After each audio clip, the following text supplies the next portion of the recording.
justo viene el tema de estimación de riesgo de mercado. Existen distintos métodos, los más comunes va por dos vías, ¿no? Por paramétricos y por simulación. Si hacemos una analogía de la medición de riesgo de mercado con respecto a una receta de cocina, es muy similar, ¿no? Es muy parecida. Entonces, justo los pasos generales son, primero hay que identificar el factor de riesgo, ¿no? Porque si no, no se va a saber qué se va a medir. Después, se tiene que conocer cómo es la distribución de las variaciones de este factor de riesgo, ¿no? Después de esto es ver cómo se comporta la distribución evaluando dentro de los instrumentos financieros este cambio en los factores de riesgo, ¿no? Y ya finalmente ya que sabemos la distribución de la probabilidad tal cual del impacto del factor de riesgo en el instrumento de inversión, pues ya se puede sacar justamente las medidas de riesgo deseadas, ¿no? Y en este sentido, como les comenté, hay paramétricos y de simulación.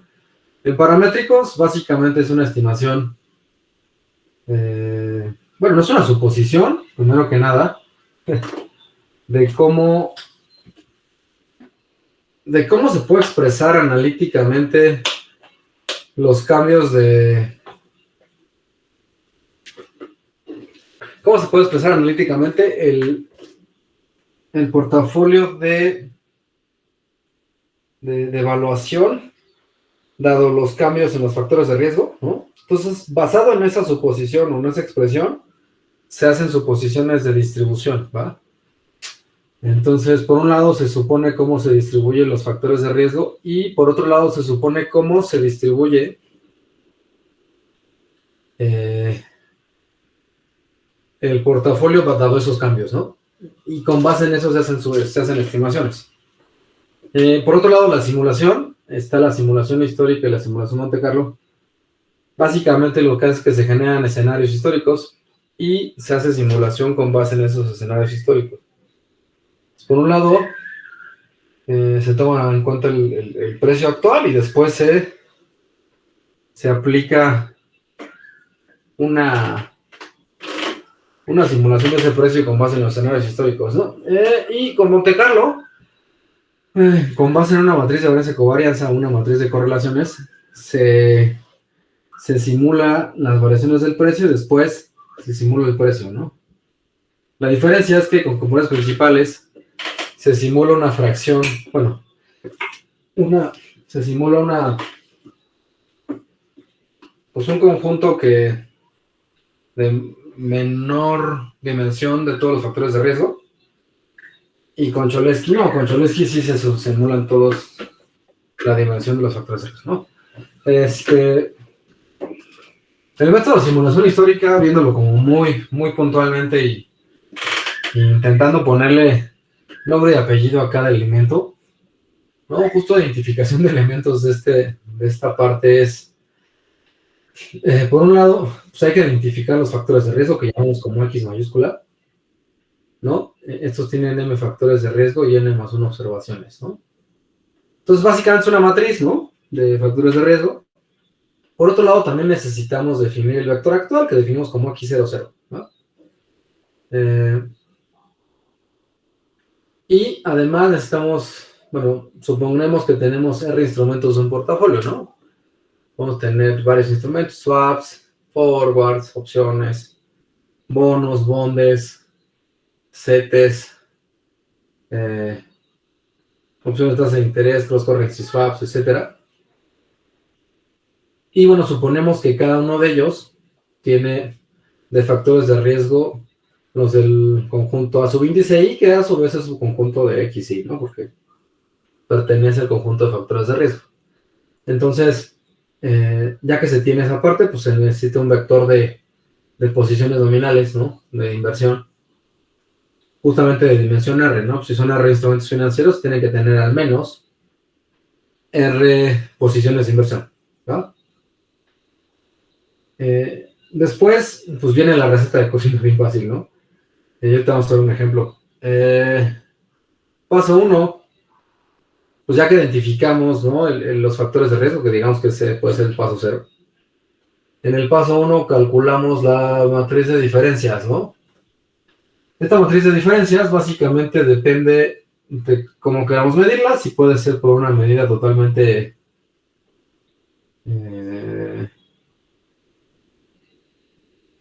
¿cómo se llama? Discreta, que es básicamente el valor actual entre el anterior menos 1, o de manera continua, que es el logaritmo natural del valor actual y el anterior, ¿no?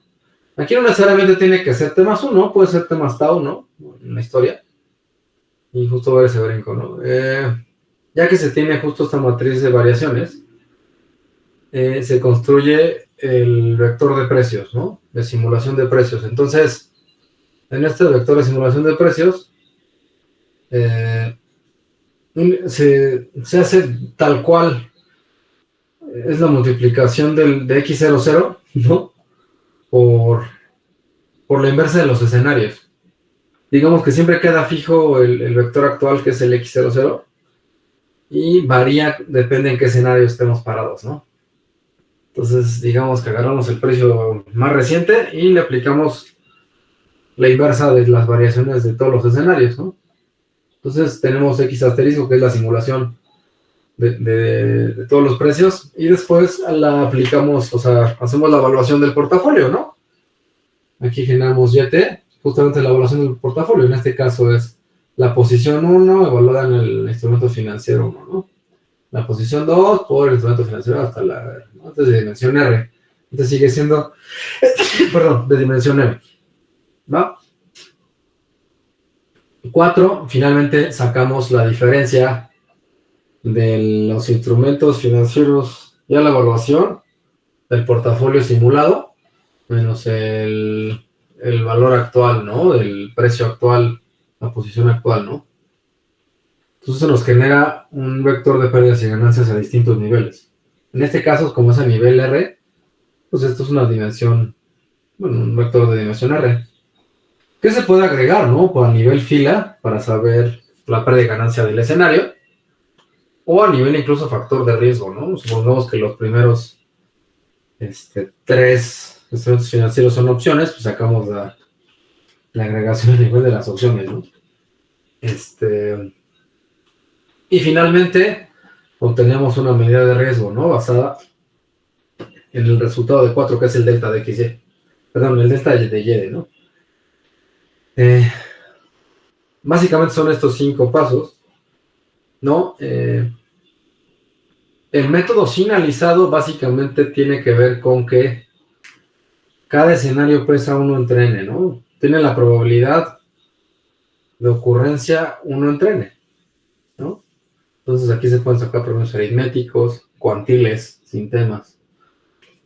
Ahora también está el método conalizado, donde la diferencia justamente son los mismos 4 pasos, pero en el 5.º paso, la probabilidad de ocurrencia de cada escenario es derivada de esta WI, ¿no? Donde cada WI es básicamente justamente una valor exponencial de decaimiento, ¿no? Esto quiere decir que el escenario más reciente va a tener mayor probabilidad de ocurrencia que los escenarios más viejos, ¿no? Entonces, por ejemplo, si aquí este W1 es igual a 0.05, para n mayor que 30, aproximadamente, la lambda es 1 menos W1, ¿no? Entonces valdría 95. 0.95 elevado al número de escenarios que estás parado. Entonces, en este sentido, la primera vale 5%, la segunda 4.70 y tantos, la tercera 4.60 y así sucesivamente, ¿no? Para valores menos que 30 se puede llegar a resolver esta ecuación de aquí, ¿no? Que justamente es la suma de los lambdas de I, ¿no? de 1 a n tiene que dar igual a 1, ¿va? Y pues aquí se puede resolver, ¿no? Pero generalmente el W1 se escoge con base en qué tanto quieres que pese tu primer escenario, el más reciente, y de ahí se va cayendo, ¿no? Entonces así se construye el método con simulación, bueno, con alisado, y en este sentido, pues ya un promedio tiene que ser un promedio ponderado por probabilidad, ¿no? Y también también el cuantil, etcétera, ¿no? Entonces, vamos a meter un ejercicio.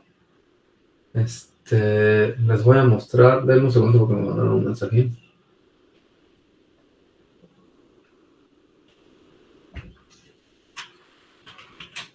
Pero más que sabe que...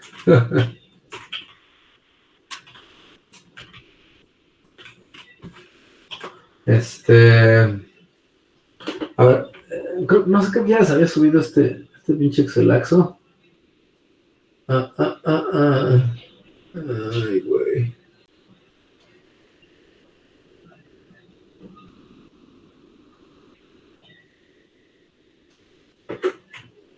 Me voy a intentar hacer un zoom.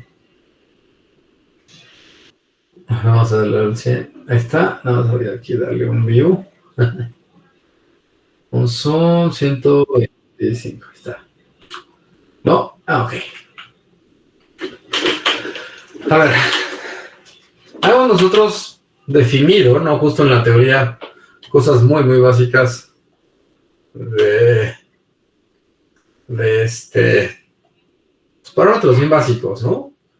La identificación de factores de riesgo, que es X, el valor actual X00, también podemos identificar Y00, si existe un X00. Y la posición, ¿no? Que es M. Aquí definimos N y M es el número de escenarios históricos y M es el número de factores de riesgo, que en este caso son 2, grupo Carso y peso dólar, ¿no?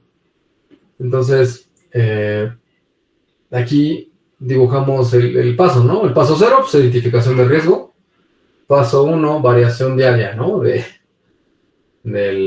los escenarios. Un día entre el anterior menos 1, ¿va? Paso 2, el valor del precio actual por 1 más el escenario, ¿no?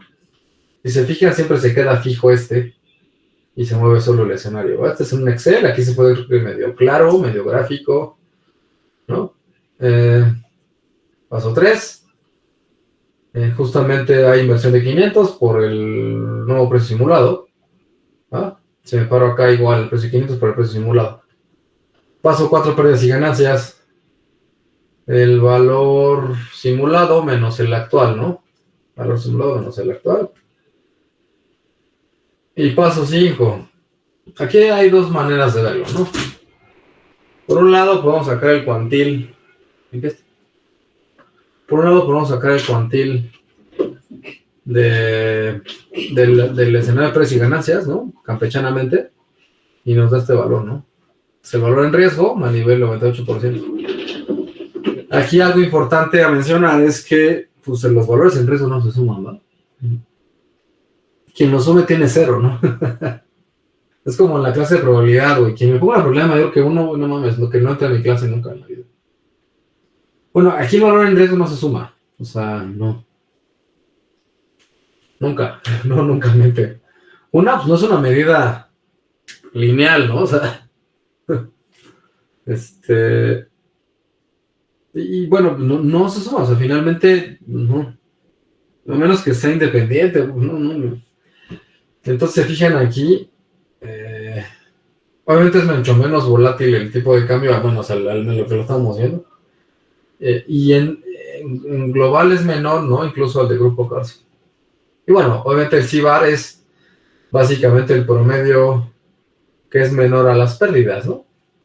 Es un promedio, un average if, donde metemos justamente a que la chingada. Aquí es average if y aquí lo vemos como justamente la suma y el counter es lo mismo, ¿no? Que precisamente es el vector, ¿no? Menor o igual al valor en riesgo entre la suma. Y luego está otro método, ¿ah? Este método es el que tendremos que usar nosotros. ¿De acuerdo? Justamente este método es el importante. Porque no siempre vamos a tener mucha historia, ¿no? Generalmente se tiene poca. Entonces, vamos a hacerlo. Es justamente por el método de ordenamiento y hacer la acumulación. Entonces, ¿cómo va este método? Está bien básico, ¿va? Pues uno sabemos que la pérdida o la probabilidad de ocurrencia es 1 entre n, ¿no? Entonces, pintamos f de x chiquita y f de x mayúscula, ¿no? Que es justamente la suma acumulada de los escenarios. Después copiamos los escenarios, ¿no? Aquí los podemos copiar, ¿no? Como valores. Y también aquí copiamos la pérdida, ¿no? La pérdida o la ganancia, ¿no? Justamente ese escenario. Entonces, en este sentido, lo que necesitamos hacer es, ya que tenemos las pérdidas, es ordenar nuestras pérdidas con base en la, aquí en datos, sort, range. Vamos a ordenarlo con base en la pérdida, ¿no? En la pérdida de grupo cars. Bueno, aquí le puse de mayor a menor, no, de menor a mayor, sí. ¿No? Y automáticamente está acumulando el f de x, ¿no? Entonces, en este caso, dijimos el 98%, y tenemos que encontrar aquí uno que llegue al 2%, que justamente es este escenario de aquí, ¿no? 2%, 2.01. Entonces es el escenario 1815 y 1844. Está toda madre, ¿no? Casi igualito al otro. Pero aquí lo sacamos con una función offset, ¿no? Aquí lo que buscamos es el 1 menos 98% y nos quedamos con ese, ¿no? La fórmula de valor en riesgo condicional es la misma. Justamente es una sumar y promedio, ¿no? Da igual. De hecho, lo podemos hacer incluso de acá. Eso es lo mismo. Entonces, aquí sí cabe comentar que es diferente, ¿no? Si se fijan, por ejemplo, aquí en peso dólar, aquí sí es distinto, ¿no? Es incluso mayor. Lo que pasa es que aquí esta fórmula de percentil, esta interpola para que tenga un 2% exacto. Entonces, digamos, como aquí, ¿no? Tienen un 2 punto, ay cabrón, 2 punto, ya me pasé, es este, 2.01 y un 1.98%. Lo que hacen es que si este es 1844 y 1855, te lo dan como 1844-30, ¿no? Tú estás en una interpolación exacta al 2%. Y el ordenamiento no. Entonces, justamente, pues no tendríamos que interpolar. Pero bueno. Si tienen dudas, por favor, revísenme. Porque yo me sigo. ¿Cuál es la diferencia con valor de riesgo condicional? Ya les digo.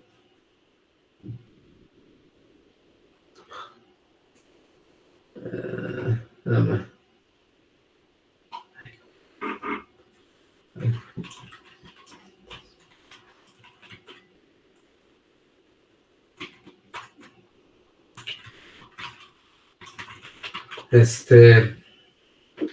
Aquí hacemos exactamente lo mismo. Justamente del paso 1 al 4 es exactamente lo mismo. ¿Qué cambia? El paso 5. ¿Va? El paso 5 es, pues uno hay que definir el valor de,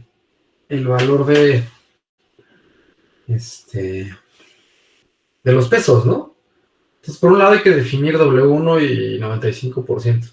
¿Va? Bueno, la lambda, que es siempre y cuando sea mayor a 30 datos, es 1 menos W1. Entonces, en este caso ya tenemos el W1 y fíjense cómo lo calculamos, bien fácil, ¿no? W1 por lambda elevado al número de escenario menos 1. ¿Va? Entonces aquí ya está, este suma 1. ¿Va? Entonces, en este sentido, ¿cómo sacamos el valor en riesgo condicional? Bueno, el valor en riesgo primero, ¿no? Aquí tenemos que hacerlo por el método de ordenamiento, ¿no? Porque no tenemos una función que nos diga cómo,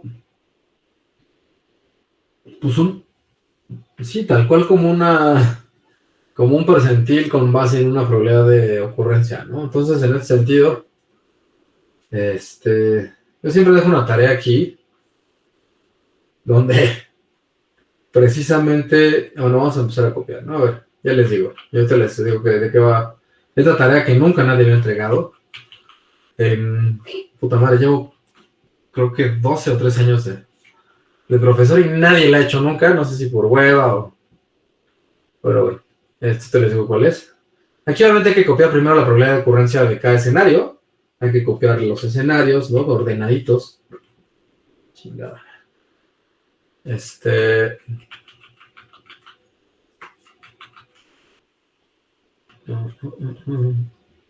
Y las pérdidas, ¿no? En este caso solo Carso. Vamos a copiarla. Para que vean. Ahí es un paste, values only, la chingada. Y... Ups. Hacemos igual un ordenamiento, que es exactamente lo que hicimos hace rato. Y nos ordenamos por pérdida. Y aquí está, ¿no? Si se fijan, ya está acumulando, pero pues todas las FX no son iguales, ¿va? Se van acumulando, entonces encontramos 2%, ¿va? Aquí la acumulación es 0.5, no nos sirve. Aquí se brincó de repente al 4, ¿no? Entonces justamente aquí está, entre el 1.14 y el 2.3, ¿no? 932. ¿Ah? Digo, hay un escenario que nos dio en la madre, ¿no? Entonces el valor en riesgo es 932, que aquí se fijan es este mismo. Aquí lo usé con un offset.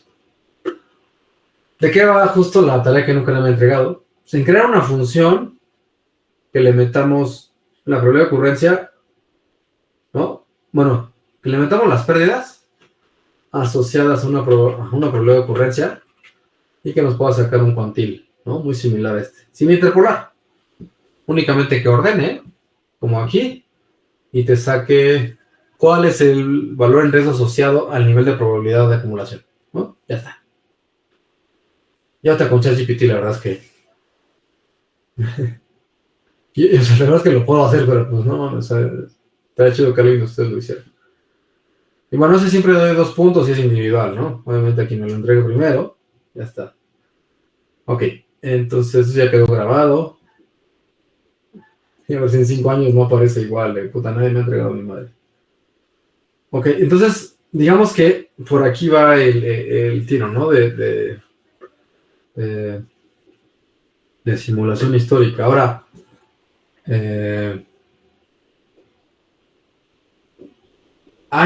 voy a mandar, bueno, creo que ya mandé ciertas videos, pero hay en específico uno que tienen que ver, que es este de aquí, ¿no? Integración Python. Solo les voy a explicar a muy alto nivel, porque aquí ya, de lo que vimos ahorita, ¿no? El ejercicio bien bonito y... hay un Excel y bien fácil y la chingada. Pues esto ya se ve a nivel portafolio, donde ya la complejidad yo creo que es la exponencial de lo que acabamos de ver ahorita, ¿no? Y en este sentido, justo hemos visto ya el método de valoración, donde ordenábamos a nivel fecha, donde pues intentábamos ser muy claros con los datos que tenemos, ¿no? Como para poder usarlos de manera conveniente, ¿no? Para integración. Entonces, en este sentido, aquí hay un ejercicio, un ejemplo, donde integramos estos instrumentos financieros, ¿no? Acciones, divisas, bondes, forward, tipo de cambio de índices, swaps y opciones de tasa de interés.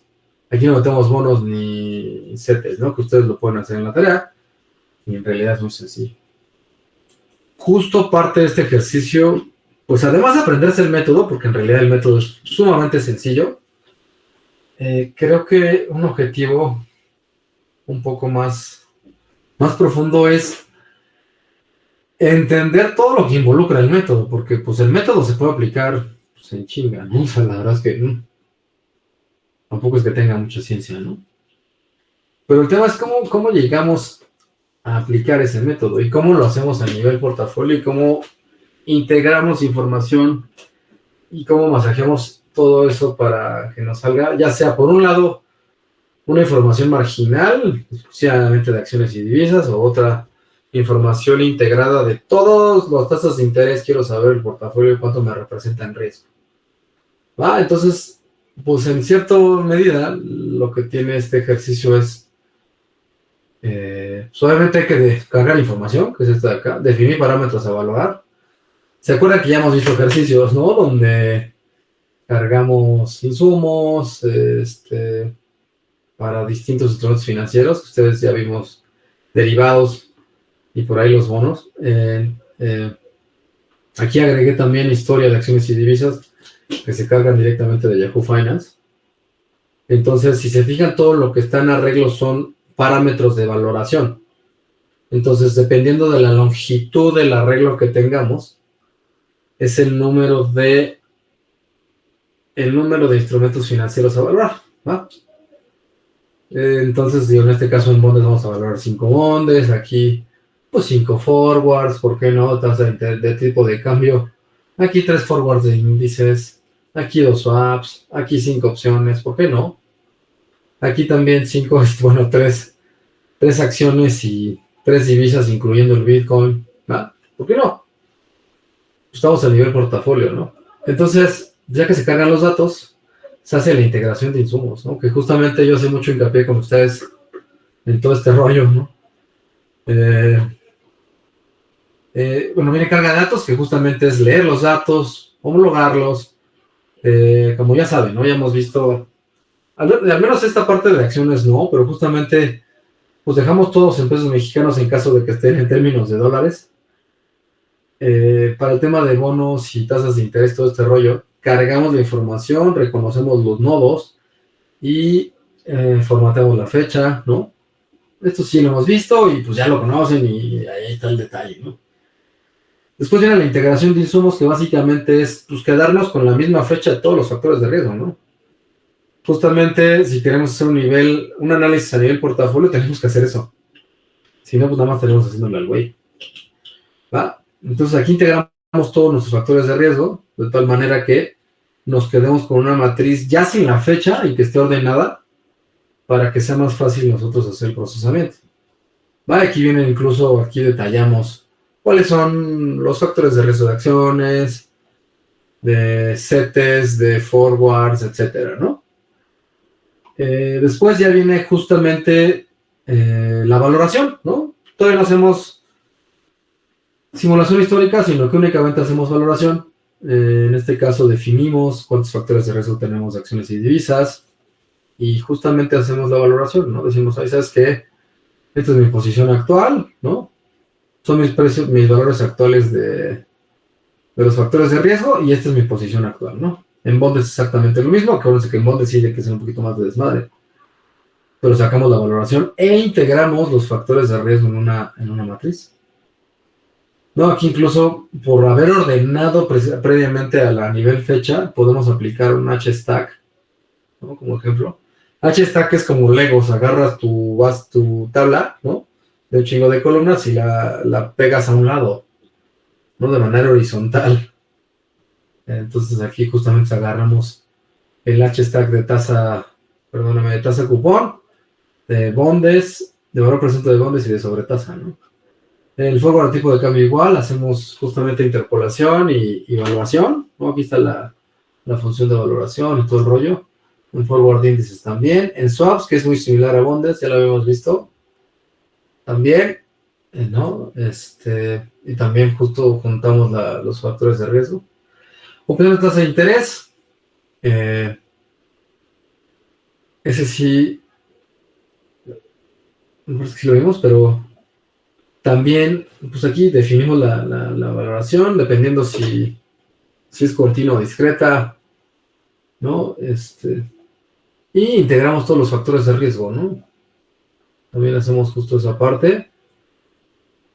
Y nos quedamos con el valor actual. Luego sigue el tema de integración de factores, y cálculo de riesgo en conjunto, ¿no? Justamente aquí ya empezamos a integrar los factores de riesgo, definimos la dimensión de cada uno de ellos, ¿no? A través de este arreglo de N y F, ¿no? Y juntamos todos los valores de portafolios. Todo lo que es B0, pues es el valor actual del portafolio, ¿no? Y juntamos todos los factores de riesgo en una matriz, ¿va? Justamente con el H-Stack, como les decía, que son como Legos, que se van como el Tetris, ¿no? Que va cayendo de un lado al otro. Porque ya está alineado, no hay pedo. Sacamos justo las variaciones de estas matrices y definimos la historia y las columnas, ¿no? Y ya después vamos particularmente yéndonos pues viendo el tema de acciones y divisas, ¿no? Y aquí sí ya justo aplicamos el método, ¿no? Definimos como nuestros insumos iniciales, todo en ceros, y empezamos a hacer la simulación de todos los pasos, bien padre, ¿no?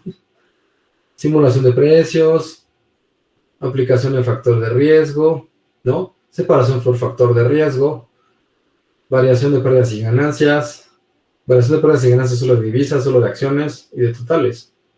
Y después hacemos el valor en riesgo, ¿no? Justamente aquí sí lo apliqué con con la fórmula de cuantía, pero pues también ahorita generamos otra y ahí la aplicamos, ¿no? Hacemos exactamente lo mismo para los bondes, ¿no? El método, aquí justo metemos la función de bondes, pero aquí, ojo, ¿no? Como metemos, aquí es algo importante, creo que tengo que mencionar. Ya que tenemos nosotros justo el nivel portafolio, también somos capaces de generar medición de riesgo marginal. ¿Y a qué me refiero con eso? La medición de riesgo marginal es que imagínense, por ejemplo, el bonde tiene 3 factores de riesgo subyacentes, ¿no? La tasa cupón, el valor presente y la sobretasa. Entonces, en este sentido, si queremos estresar, por ejemplo, tasa cupón, dejamos fijos los otros 2 factores de riesgo y solo metemos el valor simulado de la tasa de interés, ¿no? El cupón. Entonces, si queremos estresar el segundo, hacemos lo mismo, pero dejamos fijo los otros 2 y así. De tal manera, ¿no? Por ejemplo, ya que cuando calculamos todo, por ejemplo, aquí podemos ver el factor de riesgo, el primero, ¿no? Es muy sensible la tasa de interés hacia los demás, ¿no? Pero aquí pasa algo cagado en Mondes, que hay factores de riesgo que al menos en la historia han crecido un chingo, de tal manera que cuando hacemos la simulación, en la pérdida de ganancia nos queda siempre positivo, ¿no? Con lo que nos queda un valor en riesgo, pues tal cual de ganancia. Puede ser común, ¿no? Entonces, si se fijan aquí, generalmente el factor de riesgo más volátil o más sensible en un bono es la tasa cupón, ¿va? Y pues así mismo sacamos valor condicional, etcétera. Entonces, precisamente también hacemos lo mismo para el swap, para las opciones, para los forwards, para los futuros, etcétera, ¿no? De tal manera que llegamos al cálculo del portafolio, ¿no? Y justamente habíamos definido hasta arriba, ahorita vi por ahí todo un tema, como que fuimos separando qué factores de riesgo. Imagínense que al final yo quiero sacar un valor en riesgo de todos los que son sensibles a tasa de interés, ¿no? Entonces, en este caso, por ejemplo, acciones, pues nada más agarro las pérdidas y ganancias que fueron de acciones, ¿no? Las de tipo de cambio son las que fueron de tipo de cambio, chingues mal. Pero la tasa de interés sí fueron varias, ¿no? La del bonde, la de los swaps, la de tasa de interés, cupón y valor presente, ¿no? La de las tasas de interés del forward índice y de tipo de cambio, ¿no? Entonces, aquí ya se puede hacer todo, pero pues en realidad es bien sencillote, ¿no? Cuando separamos por partes justo este tema, ¿no? Y creo que la próxima clase les voy a mandar el video de la explicación así paso por paso. Son como 3 videos, pero pues ahí les pueden adelantar y no hay pedo, ¿no? Justamente una parte de la tarea va a ser llenar específicamente ciertos cuadritos de un reporte, ¿no? De riesgo de mercado, ¿no? Entonces, yo sé que es como mucha información. Entonces les voy a mandar este video y el que les comenté después, ¿va? Entonces, pues, si no tienen tema, nos escuchamos el próximo miércoles. Va, les mando estos videos y estoy a la orden. Vale, profe, muchas gracias. Y ahora sí, bueno, ya el próximo hacemos un par de ejercicios chonchos y podemos resolver algún tema de la tarea, ¿no? Ya estoy por dejar la tarea, es que he tenido todo topadísimo de chamba y necesito ponerla en Moodle, ¿no? Como muy específica para cada equipo. Y pues sí, ahí sí va a ser una tarea bien mañosa, ¿no? De a ver, güey, te tiene que dar tanto. Si no te dan lo mismo, estás mal. Y así va a ser. Obviamente pueden entregar código, lo que sea, pero El resultado es el resultado. Entonces estamos en comunicación y muchísimas gracias. Vale, Muy buena noche. gracias. Hasta luego. Gracias, profe.